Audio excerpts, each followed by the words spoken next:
வணக்கம் நண்பர்களே. இன்று பணத்தோட்டத்தின் 90வது சந்திப்பு. இந்த சந்திப்புல ஒரு இன்சூரன்ஸ் ஏஜென்ட்டா, இன்சூரன்ஸ் செக்டார்ல என்னென்ன பிசினஸ் ஆப்பர்ச்சுனிட்டி இருக்கு அப்படின்றத பத்தி பேசுறதுக்காக நம்மோடு திரு ராஜேஸ்வரன் அவர்கள் இணைந்துள்ளார்கள். அவர்கள் இன்சூரன்ஸ், அதாவது இன்சூரன்ஸ் செக்டார்ல இருக்கிற ஆப்பர்ச்சுனிட்டிஸ் மட்டும் இல்ல, இந்த ரெனியூபைல மற்ற இன்சூரன்ஸ் கோடுக்கும் ரெனியூபைல இருக்கிற இன்சூரன்ஸ் கோடுக்கும் உள்ள வித்தியாசத்தை நமக்கு எடுத்து சொல்லுவாங்க. ஸோ ஒரு நீங்க ஒரு இன்சூரன்ஸ் கம்பெனில கோட் எடுத்தீங்க அப்படின்னா அந்த கம்பெனிக்கான ஒரு கோடா மட்டும்தான் இருக்கும். ஸோ அந்த கம்பெனிக்கு மட்டும் தான் நீங்க பிசினஸ் பண்ண முடியும். அதுவே ரெனியூபை மாதிரியான ஒரு விஷயமா இருந்ததுன்னா எல்லாமே கோட் எடுக்க முடியும். எல்லாரும், அதாவது எல்லா கம்பெனிக்கும் நீங்க கோட் எடுத்த மாதிரி எல்லா கம்பெனிக்கும் நீங்க பிசினஸ் பண்ண முடியும் அப்படின்றது தான் இதோட சிறப்பு. ஸோ திரு ராஜேஸ்வரன் அவர்களை இன்னைக்கு பிரசன்டேஷன் கொடுக்கறதுக்காக நாங்கள் வரவேற்கிறோம். சார். சார் நன்றி கார்த்திக் சார். நன்றி, மிக்க நன்றி. பணத்தோட்டம் குழுவினருக்கும் இனிய மாலை வணக்கம். நான் வந்து ரெனிவல் பை இன்சூரன்ஸ் புரோக்கிங் கம்பெனியில் ஏரியா சேல்ஸ் மேனேஜராக இருக்கேன். ஃபர்ஸ்ட் இந்த ரெனியூ பை எங்களோட இந்த இன்சூரன்ஸ் புரோக்கிங் கம்பெனியை பற்றி ஒரே ஒரு நிமிஷம் மட்டும் நான் சொல்லிட்டு நான் அடுத்து உள்ள போகிறேன். எங்களோட கம்பெனியோட இது பார்த்தீங்கன்னா வந்து smart tech right advice. Smart டெக்னா ரொம்ப சிம்பிளான வந்து ஸ்மார்ட்டான ஒரு டெக்னாலஜி. அதே மாதிரி ரைட் அட்வைஸ், அதாவது சரியான வந்து ஒரு அறிவுரை. அது காப்பீடுன்றது வந்து பார்த்தீங்கன்னா உங்களுக்கு வந்து ஆயில் காப்பீடு இருக்கு, மருத்துவ காப்பீடு இருக்கு, விபத்து காப்பீடு இருக்கு, வாகன காப்பீடு இருக்கு. இந்த அனைத்து வகையான காப்பீடுக்கும் வந்து எப்பவுமே வந்து உங்களுக்கு வந்து சரியான வந்து ஒரு அறிவுரை வந்து கண்டிப்பா தேவைப்படும். ஏன்னா இதை பொறுத்த வரைக்கும் வந்து ஏதாவது ஒரு இக்கட்டான சூழ்நிலையில மட்டும்தான் இந்த காப்பீடுன்றது வந்து நமக்கு பயன் தரும். அந்த இக்கட்டான நேரத்துல வந்து சரியான அறிவுரையை சொல்லி அந்த எடுக்கக்கூடிய பாலிசியில மட்டும்தான் நம்மளோட தேவைகளை வந்து நிவர்த்தி ஆகும். சரியான ஆலோசனை இல்லாம வந்து நம்ம ஒரு பாலிசி எடுக்கிறோம் அப்படின்னா அந்த இக்கட்டான நேரத்துல வந்து நம்மளால வந்து முழுசா வந்து அதனோட பயனை அல்லது வந்து இதை வந்து நம்மளால வந்து ஏன் பண்ண முடியாது. ஃபர்ஸ்ட் வந்து ரெனிபை அப்படின்றது என்னென்ன பண்றாங்க அப்படின்றது நான் வந்து உங்களுக்கு சின்ன ஒரு விளக்கம் கூற கடமைப்பட்டிருக்கேன். நம்ம வந்து ஆயில் காப்பீடு, லைஃப் இன்சூரன்ஸ், அதே மாதிரி ஜெனரல் இன்சூரன்ஸ், பொது காப்பீடு, மோட்டார் வாகன காப்பீடு மற்றும் எல்லா ஃபயர் அப்படின்னு சொல்லுவாங்க, தீ விபத்து, ஏதாவது ஒரு ஷோரூம் வச்சிருக்காங்கன்னா அதுக்கு வந்து ஒரு காப்பீடு, ஒரு ஸ்டாக்குக்கு காப்பீடு, இந்த மாதிரி வந்து அனைத்து வகையான காப்பீடும் இந்த பொது காப்பீட்டுல வந்துடும். அதே மாதிரி வந்து மருத்துவ காப்பீடு, நம்மளுக்கு இருக்கக்கூடிய மருத்துவ காப்பீடு. அதே மாதிரி வந்து இதை தாண்டி வந்து நாங்க வந்து இப்ப வந்து ஒரு சமீபத்துல வந்து ஓன் போர்டு எடுக்கக்கூடிய வாகனங்களுக்கு வந்து ஃபைனான்ஸாக நாங்க வந்து ஸ்டார்ட் பண்ணியிருக்கோம்.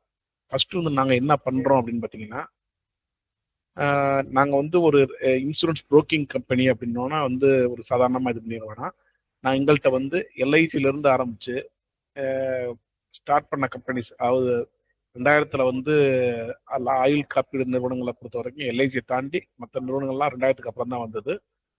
இன்னைக்கு கிட்டத்தட்ட 33 கம்பெனி இருக்கு. அந்த 33 கம்பெனிலையும் நாங்கள் டைப் வச்சிருக்கோம். இதே மாதிரி வந்து பாத்தீங்கன்னா உங்களுக்கு வந்து வாகனங்களுக்கு அதே மாதிரி வந்து பொது காப்பீடுன்னு சொல்லக்கூடிய ஜெனரல் இன்சூரன்ஸும் அதே மாதிரி தான் இருக்கக்கூடிய கம்பெனில எல்லாத்துலேயுமே நாங்கள் டைப் வச்சிருக்கோம். சரிங்க சார், இதுக்கும் அதுக்கும் என்ன வித்தியாசம்? ஒரு நிறுவனத்துல வந்து நம்ம ஒரு கோட் எடுக்கிறதுக்கும் உங்கள்கிட்ட கோட் எடுக்கிறதுக்கு என்ன வித்தியாசம்? ஒரு நிறுவனம், உதாரணத்திற்கு வந்து ஒரு ஏன்ற ஒரு கம்பெனியில் நம்ம கோட் எடுக்கிறோம்னா அந்த ஏன்ற கம்பெனியோட ப்ராடக்ட் பத்தி மட்டும் தான் நம்மளால பேச முடியும். இங்க வந்து ஒரு கோட் எடுத்தீங்கன்னா இங்க ஏல இருந்து இசட் வரைக்கும் இருக்கக்கூடிய எல்லா கம்பெனியோட பாசிட்டிவ் நெகட்டிவ்லாம் அந்த நீங்க வந்து ஒரு முகவரா எடுத்தீங்கன்னா நீங்க ஒரு கரெக்டான அட்வைஸை வந்து உங்களோட கஸ்டமருக்கு தர முடியும். எந்த கம்பெனில எந்த பாலிசி பெஸ்டா இருக்குன்றத கம்பேர் பண்ண முடியும். அவங்களுக்கு வந்து எந்த விதத்துல வந்து பயன் தரக்கூடியது இருக்கு. அதாவது ஒரு ஒரு வாடிக்கையாளர்கிட்ட நம்ம போறோம் அப்படின்னா அவர் கேட்கக்கூடிய எல்லா கேள்விகளுக்கும் நம்மளால பதிலளிக்க முடியும் இங்க நம்ம வந்து முகவராக இருந்தோம்னா. அதாவது முகவர் அப்படின்னா என்னன்னா, முகம் அவர் அப்படின்றதான் முகவர். எப்படி அப்படின்னா, ஒரு நிறுவனத்துக்கு வந்து ஏஜென்ட்றது தான் வந்து ரொம்ப ரொம்ப முக்கியம். ஒவ்வொரு கம்பெனி ஸ்டாஃபும் வந்து ஒவ்வொருத்தவங்க வீட்டுக்கும் போக முடியாது. ஆனா முகவர் வந்து அப்படி கிடையாது. எல்லாரோட இதுக்கும் வந்து அவர் வந்து பாலிசி எடுக்கக்கூடிய நேரத்துலையும் சரி, அல்லது வந்து அது பயன் தரக்கூடிய நேரத்துலையும் சரி, அல்லது வந்து ஒரு இக்கட்டான சூழ்நிலையும் சரி, அவர் வந்து முகவர் வந்து உங்களுக்கு வந்து உறுதுணையா இருப்பார். அப்படி வந்து உறுதுணையா இருக்கக்கூடிய முகவர் வந்து எங்களோட நிறுவனத்தில் எடுக்கும் போது அனைத்து கம்பெனியோட நிறை குறைகள் எல்லாத்தையும் தெரிஞ்சு வச்சிருப்பாரு. அப்படின்ற போது நீங்க வந்து கஸ்டமருக்கு, வாடிக்கையாளருக்கு வந்து ஒரு முழு சேவையை கொடுக்க முடியும் அப்படின்றத வந்து நேரத்தில் நான் சொல்லிக்க விரும்புறேன். சரி, இந்த இன்சூரன்ஸ் துறையில, காப்பீட்டு துறையில வந்து நம்ம என்ன வருமானம் ஈட்ட முடியும்னா, இன்னைக்கு வந்து சாதாரணமா வந்து ஒரு ஆயுள் காப்பீடு, ஒரு பொது காப்பீடு, ஒரு மருத்துவ காப்பீடு அப்படின்னு பாத்தீங்கன்னா, நீங்க வந்து நிறுவனத்துக்கு செலுத்தக்கூடிய பிரீமியத்துல குறைந்தபட்சம் வந்து 10% இருந்து அதிகபட்சம் வந்து 80% வந்து வருமானம் இருக்கு. என்ன சார் 80% அப்படின்றீங்க அப்படின்னா, இப்ப உதாரணத்திற்கு வந்து இது வர்த்தக வாகனங்களுக்கு வந்து ஒரு 45% இருக்குன்னா, இதே இது வந்து பள்ளி பேருந்துகள், கல்லூரி பேருந்துகள் அதுக்கெல்லாம் பார்த்தீங்கன்னா கிட்டத்தட்ட 60லிருந்து 80 வரைக்கும்லாம் போகும். ஒவ்வொரு மாசமும் அது மாறுபடக்கூடியது. இந்த இதுல எந்த நிறுவனத்துல வந்து அதிகமா தர்றாங்க, எந்த நிறுவனத்துல சேவைகள் நிறையா இருக்கு, எந்த நிறுவனத்துல நீங்க எதிர்பார்க்கக்கூடிய அம்சங்கள் இருக்குன்றதெல்லாம் விலாவாரியா அவங்களால சொல்ல முடியும். நீங்க மற்ற நிறுவனங்கள்ல எடுக்கக்கூடியதுக்கும் நம்மளோட நிறுவனத்துல எடுக்கக்கூடியதுக்குள்ள வித்தியாசங்கள் பார்த்தீங்கன்னா நிறைய இருக்கு. கண்டிப்பா வந்து இந்த நம்மளோட நிறுவனத்துல வந்து நீங்க ஒரு முகவராக இணைந்து நீங்களும் பயன்படணும், உங்களோட வாடிக்கையாளரும் பயன்படணும்னு கேட்டுக்கிறேன். இந்த வாய்ப்பை எனக்கு நல்கிய பணத்தோட்டம் குழுவினருக்கும் கார்த்திக் சாருக்கும் எனது மனமார்ந்த நன்றியை தெரிவித்துக் கொள்கிறேன். ஏதேனும் சந்தேகம் இருப்பின் உங்களோட விளக்கம் தேவைப்படின் கண்டிப்பாக தொடர்பு கொள்ளுங்கள். தற்சமயம் ஏதாவது கேள்வி இருப்பின் நீங்கள் தாராளமாக கேட்கலாம். Karthik sir. Hello sir. Sir, ஏதாவது கேள்விகள் காப்பீடை பற்றி ஏதாவது கேள்விகள், நிறுவனத்தை சார், பற்றி இதுல இருக்கிற அதாவது என்ன டீடைல்ஸ் வேணும் சார்? இந்த பிரசன்டேஷன் பத்தாது ஆக்சுவலா. Okay okay. எங்களுக்கு என்ன மாதிரி வேணும் அப்படின்னா, உங்களுக்கான பிசினஸ் ஆப்பர்ச்சுனிட்டின்னு நம்ம சொல்லிட்டோம். ஸோ ஒரு நல்ல ஆக்டிவ் கிளையண்ட் பிசினஸ் பண்ணும்போது அவருக்கு மந்த்லி எவ்வளவு கிடைக்கும்?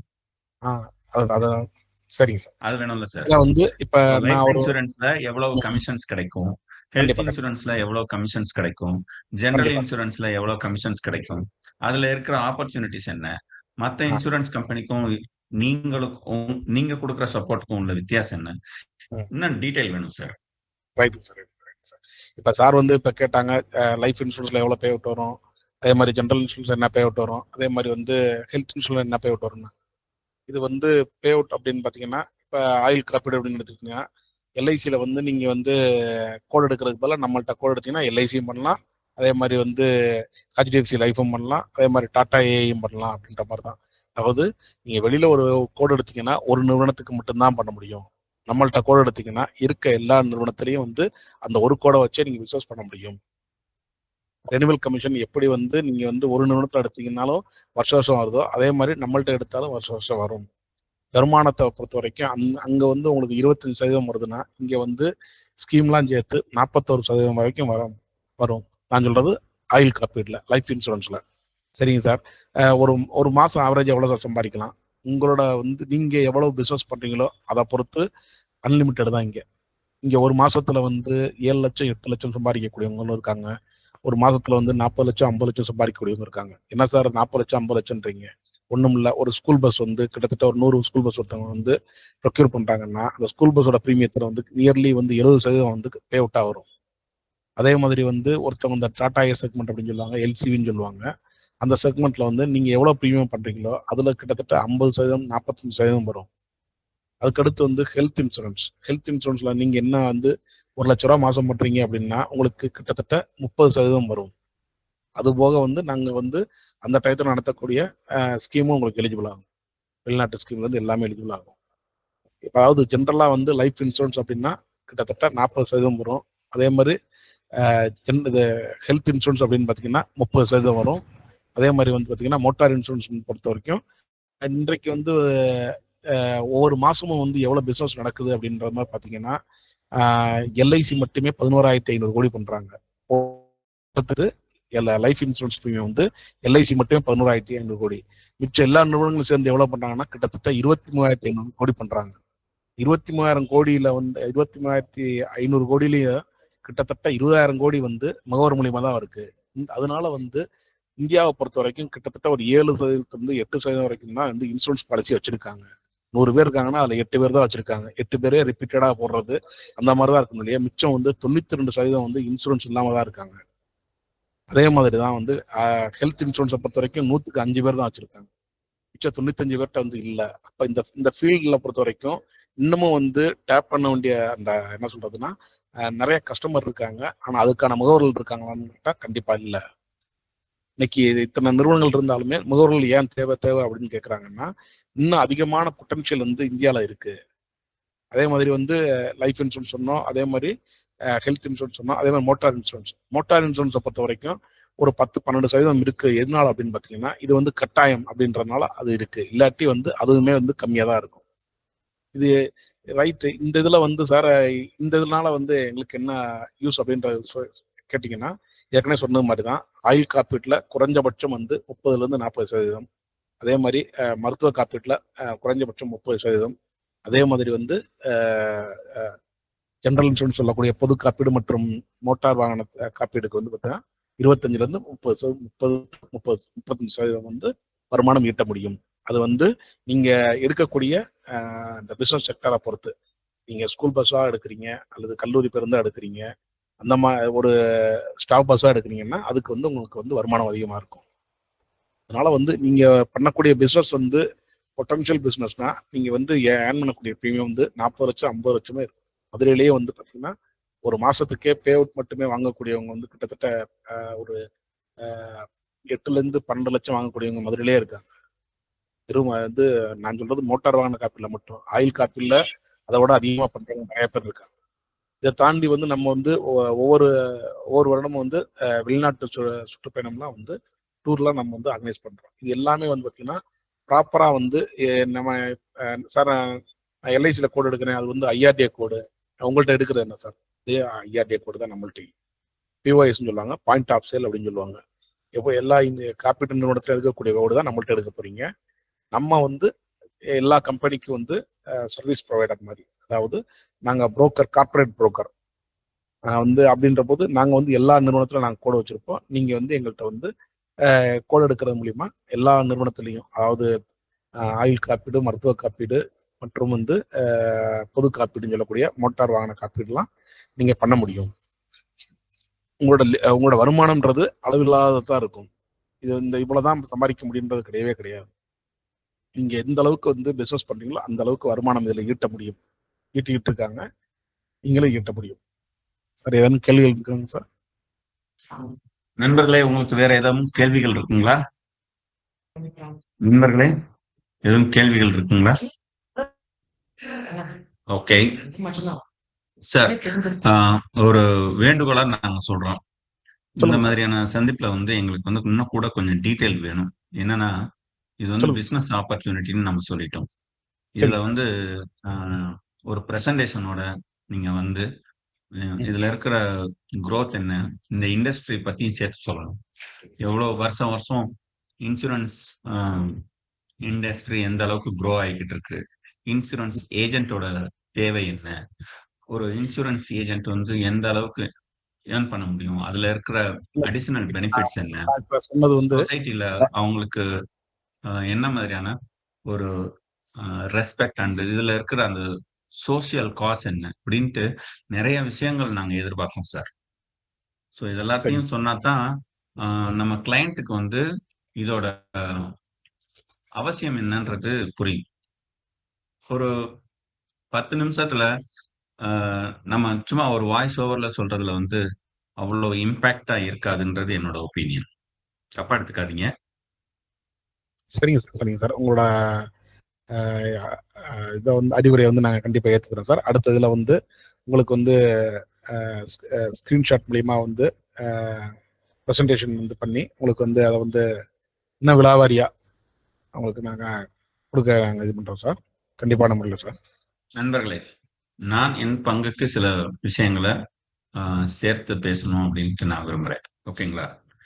உண்மையிலேயே இன்சூரன்ஸ் இண்டஸ்ட்ரி மாதிரி ஒரு அ ஆப்பர்ச்சுனிட்டிய அள்ளிக் கொடுக்குற ஒரு இண்டஸ்ட்ரி நீங்க பார்க்கவே முடியாது. அதாவது நீங்க ஒரு வேலையில ஒரு 8 ஹவர்ஸ் எஃபோர்ட் போட்டீங்கன்னா, அந்த வேலை உங்களுக்கு மாசம் 30,000 சம்பளம் குடுக்குதுன்னு வச்சுக்கோங்க. அந்த 30,000 சம்பளம் வந்து அடுத்த வருஷம் நீங்க அதே வேலைய தான் செய்வீங்க. ஆனா, அடுத்த வருஷம் உங்களுக்கு அந்த வேலை உங்களுக்கு கொண்டு வந்திருக்கிற ஊதியம்னு பார்த்தீங்க அப்படின்னா, ஒரு 30,000த்துலருந்து அ ஒரு 35,000 வரும். அப்படிதானே? ஆனா இன்சூரன்ஸ் ஃபீல்டு வந்து அப்படி கிடையாது. நீங்க ஒரு எஃபோர்ட் போடுறீங்க. ஒரு நாளைக்கு 8 ஹவர்ஸ் ஒர்க் பண்றதா வச்சுக்குவோம். ஒரு இன்சூரன்ஸ் ஏஜென்ட்டா 8 ஹவர்ஸ் ஒர்க் பண்றீங்க. உங்கள நீங்களே எதனா நெறைய அப்டேட் பண்ணிக்கிறீங்க. நெறைய விஷயங்கள் கத்துக்கிறீங்க. அ மார்க்கெட்டிங் பத்தி உங்களுக்கு நாலேட்ஜ கெயின் பண்ணிக்கிறீங்க. மக்கள வந்து அப்ரோச் பண்றீங்க. அம் பல சந்திப்புகள நடத்துறீங்க. ஒரு விழிப்புணர்வுகள ஏற்படுத்துறீங்க. ஸோ இந்த மாதிரி பண்ணும்போது, உங்களுக்கு மாசம் ஒரு 30,000 கிடைக்குது. அடுத்த மாசம் ஒரு இப்போ ஆவரேஜா பார்த்தீங்கன்னா, அந்த வருஷத்துல ஒரு 4 லேக்ஸ் நீங்க ஏர்ன் பண்றீங்கன்னு வச்சுக்கோங்களேன். அடுத்த வருஷம் அதே அளவுக்கு எஃபோர்ட் போடுறீங்கன்னு வச்சுக்கோங்க. 2 விஷயம் நடக்கும் சார். விஷயம், வருஷம் நீங்க போட்ட எஃபோர்ட்டுக்கு ஒரு பலன் கிடைச்சுச்சுல்ல, அந்த பலனோட கூடுதல் போனஸா அவங்க அதாவது உங்களுடைய கிளையண்ட்ஸ் அத்தன பேருமே உங்கள வந்து அவங்களுடைய நண்பர்களுக்கு உங்கள உங்களுடைய சர்வீசஸ அறிமுகப்படுத்தி, அடுத்து உங்களுக்கு இன்னும் அதிகமான ஆட்கள கொண்டு வருவாங்க. உங்களுடைய பிசினஸ் நேச்சுரலாவே எதனா கூடியிருக்கும். 1. 2வது அப்படி 2வது வருஷமும் நீங்க புது பிசினஸ புது மார்க்கெட்டிங் மூலமா அதிகமா பண்ணும்போது, உங்களுக்கு நம்பர் ஆஃப் யூசர்ஸ் நீங்க வருஷம் ட்ரை பண்ணத விட அதிகமாவே கிடைப்பாங்க. அதனாலேயே தான உங்களுடைய பெனிஃபிட் அப்படின்றது டபுளா கிடைக்கும். அதாவது நீங்க வருஷம் 3,00,000 மாசம் 30,000 சம்பாதிச்சீங்கன்னா, 2வது வருஷம் அதே மாசத்துல பார்த்தீங்கன்னா, 40,000 45,000 மேல சம்பாதிச்சிருப்பீங்க. ஏன் சில பேரு 60,000 கூட சம்பாதிப்பாங்க. ஆனால் இது உங்கள் உழைப்புக்கு கிடைக்கும் ஊதியம் அப்படின்னு வச்சுக்குவோம். இன்னொரு ஊதியம் இருக்கு. அது என்னன்னா, அது இன்சூரன்ஸ் அ நிறுவனமும் உங்களுடைய கிளையண்ட் உங்க மேல வச்சிருக்கிற நம்பிக்கைக்கும் சேர்த்து ரெனிவல் கமிஷன் அப்படின்னு சொல்லிட்டு ஒரு ஊதியம் கிடைக்கும். அது ஹெல்த் இன்சூரன்ஸ்ல எல்லாம் பார்த்தீங்கன்னா, வருஷம் நீங்க எவ்வளோ கமிஷன் வாங்குனீங்களோ, அதே அளவுக்கு திரும்பவும் குடுப்பாங்க. 15%னா இப்பவும் 15%. லைஃப் இன்சூரன்ஸ்ல பார்த்தீங்க அப்படின்னா, வருஷம் 25% வாங்குனீங்கன்னா, 2வது வருஷம் ஒரு 3%ஆவது கிடைக்கும். 3லேருந்து 5% வரைக்கும் கிடைக்கும். ஸோ, நீங்க ஓவராலா இத ஒரு 5 வருஷத்துக்கு பண்ணிட்டு போனீங்கன்னா, நீங்க ஆட்டோமேட்டிக்கா உங்களுடைய நெட்வொர்க்கும் அதிகமா பில்ட் பண்ணி, உங்களுடைய பிசினஸும் வருஷம் கூடிட்டே போயி, உங்களுடைய ரெனிவல் கமிஷனும் கூடிட்டே வந்து, அ கிட்டத்தட்ட நீங்க ஒரு 5 வருஷத்துல மாசம் ரூ. 1,50,000 சம்பாதிக்கக்கூடிய அளவுக்கு கூட வருவீங்க. இது நடக்கும். கண்டிப்பா நடக்கும். எனக்கு நடந்திருக்கு. அதனால நான் சொல்றேன். தைரியமா நான் சொல்றேன். எனக்கு நடந்திருக்கு. இத்தனைக்கும் நான் வந்து பெர் டே 8 ஹவர்ஸ்க்கு இன்சூரன்ஸ்க்குன்னு ஒதுக்குனது இல்ல. நான் வந்து என்ன பண்ணியிருக்கேன்னா, பெர் டே கன்சிஸ்டன்ட்டா ஒரு 2 டூ 3 ஹவர்ஸ்ன்ற மாரி தான் ஒதுக்கியிருக்கேன். ஸோ, எனக்கு இந்த அளவுக்கு நல்ல ரிட்டர்ன்ஸ் கிடைச்சிருக்கு. ரொம்பவும் சின்சியரா எஃபோர்ட் போட்டிருந்தேன்னா, எனக்கு இத விட ஜாஸ்தியாவே கிடைச்சிருக்கும். நான் இது எதுக்காக சொல்ல வரேன்னா, இன்சூரன்ஸ் எந்த அளவுக்கு உங்களுக்கு ஒரு நல்ல ரிட்டர்ன்ஸ கொண்டு வரும் அப்படின்றதுக்காக. 1 நீங்க இன்சூரன்ஸ்ல வெறும் பணம் சம்பாதிக்கிறதுக்காக மட்டும் எடுத்து தரக்கூடாது. ஒரு குடும்பத்தோட என்ன சொல்றது? தனிநபர் நிதி மேலாண்மைக்கு நீங்க ஒரு மிகப்பெரிய உதவிய செய்றீங்கன்னு புரிஞ்சுக்கோங்க. Health insurance and life insurance இந்த 2ம் தான் தனிமனித நிதி மேலாண்மையோட முதல் 2 விதிகள். இந்த 2 விஷயத்த சரியா பண்ணிட்டு, அதுக்கு அடுத்து தான் சேமிப்பு, முதலீடு, ஓய்வூதிய திட்டம் இதெல்லாமே. இத நீங்க சரியா பண்ணணும். இத சரியா பண்ணா தான், உங்களுடைய வாழ்க்கையில எந்த இடத்துல எந்த ஒரு நிதி நெருக்கடி வந்தாலும், நீங்களும் பாதிக்கப்பட மாட்டீங்க. எந்த ஒரு இழப்பு ஏற்பட்டாலும், உங்களுடைய குடும்பமும் பாதிக்கப்படாது. இதுதான் தனி மனித மேலாண்மை, நிதி மேலாண்மை. ஓகேங்களா? இதை நீங்களும் புரிந்துக்கிட்டு, உங்களுடைய கஸ்டமருக்கும் புரிய வச்சுட்டீங்க அப்படின்னா, நீங்க ஜெயிச்சிட்டீங்க. இது ஒரு நல்ல விஷயம். அதாவது ஒரு சேவை மனப்பான்மையோட செய்ய வேண்டிய அற்புதமான விஷயம். வெறும் பணத்துக்காக மட்டும் யோசிச்சு செய்யாம, நம்ம ஒரு குடும்பத்துக்கு உதவி செய்றோம் அப்படின்ற ஒரு மனப்பான்மையோட செய்ய வேண்டிய விஷயம். நீங்க அதையும் சேர்த்து இந்த ஃபீல்டுல நீங்க செய்ய ஆரம்பிச்சீங்கன்னா, உங்கள அடிச்சுக்கிறதுக்கு ஆளே கிடையாது. பல வெளிநாடுகளுக்கு போவீர்கள். பல லட்சம் ரூபாய் உங்களுக்கு ஆண்டு வருமானமாக வரும். இன்னும் சொல்லப்போனா கோடி ரூபாய் கூட வரும். இந்த ஃபீல்ட்ல வந்து உங்களுடைய வருமானத்திற்கு எல்லையே கிடையாது. வானமே எல்லை. அதுதான் உண்மை. ஸோ, அப்ப இந்த ஃபீல்ட பத்தி நல்லா புரிஞ்சுக்கணும். அதற்காகத்தான் நாங்க இந்த சந்திப்புகள நாங்க தொடர்ந்து நடத்திக்கிட்டே இருக்கோம். ஸோ, இந்த சந்திப்பில் கலந்து கொண்ட அனைவருக்கும் எங்களுடைய நெஞ்சார்ந்த நன்றிகள். இது மாதிரியான சந்திப்புகள் தொடர்ந்து அடுத்தடுத்து நடக்க இருக்கிறது. அனைவரும் கலந்து கொள்ளுங்கள். நிச்சயமா உங்களுக்கு இது ஒரு மிகப்பெரிய விழிப்புணர்வா இருக்கும் அப்படின்றது எங்களுடைய ஆழ்ந்த நம்பிக்கை. கலந்து கொண்ட அனைவருக்கும் மிக்க நன்றி. அடுத்த சந்திப்பில் நாம சந்திக்கலாம்.